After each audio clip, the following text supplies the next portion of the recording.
అది ఆ డైలాగ్ చూసినాకనే అందరూ అనుకున్నారు. సోషల్ మీడియాలో నవ్వుకుంటూ పెడతారు విషయాలు, అదే ఫోటోస్ పెడతారు కదా, ఒక వీడియో ఉంది, అది ఉండే మన దగ్గర వీడియో ఉండే అన్నట్టు, అది వీడియో ఉంది అనేది బూతులు తిట్టాడు, నన్నే తిట్టినాను.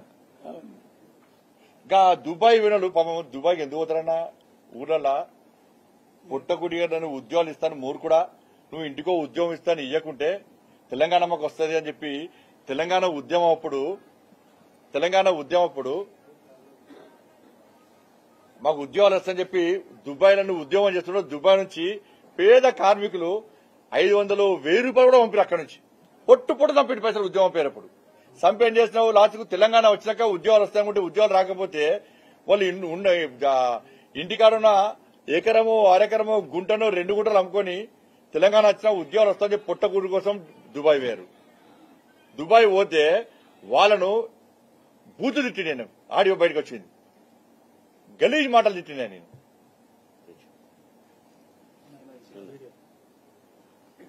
ఇన్ని బూతు పరా నీకే అనిపిస్తాయి.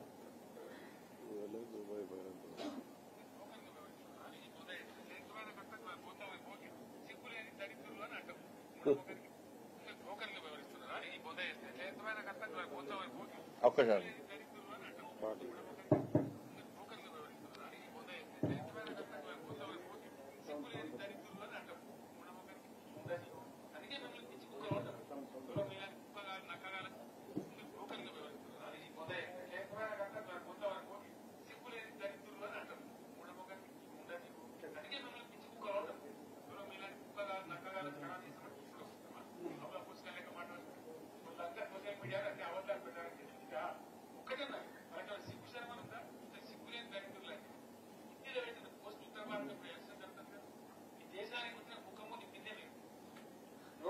ఏదో బాగా చెప్పారు మాట్లాడుతున్నారు. మీరెందుకు పోతారు కలవకారి, మీకెందుకు పోతాను పడగొట్టినట్టు ఇంత అసహనమా? ముఖ్యమంత్రి మాట్లాడవలసిన భాషనా?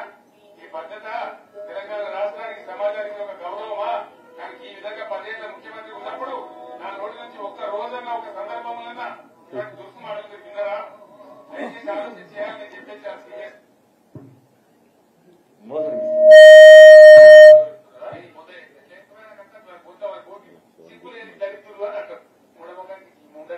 అందుకే మిమ్మల్ని పిచ్చి కుక్కలు అంటారు.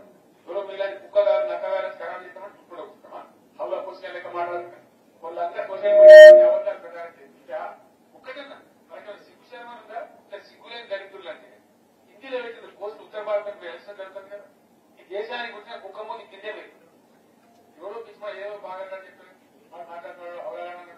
మనకి మీరెందుకు పోతారు కలవకారి, మీకెందుకు పోతాను పీకి పడగొట్టినట్టు ఇంకా ఉన్నాయి, ఇంకా రండా ముండా అనే కూడా ఉన్నాయి.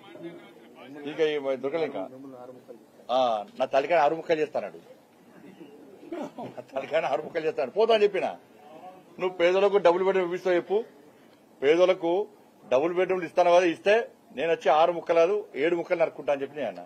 ఇంటికో ఉద్యోగం ఇస్తాను కదా, నా తల 6 ముక్కలు నరుకు అని చెప్పాను.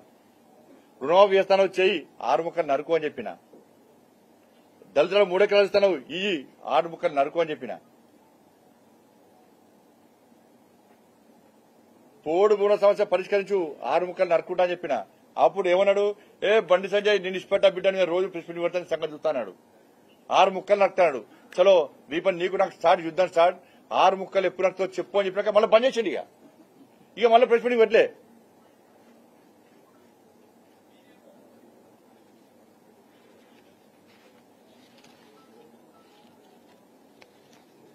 ఇలా బూతు అంటేనే కేసీఆర్,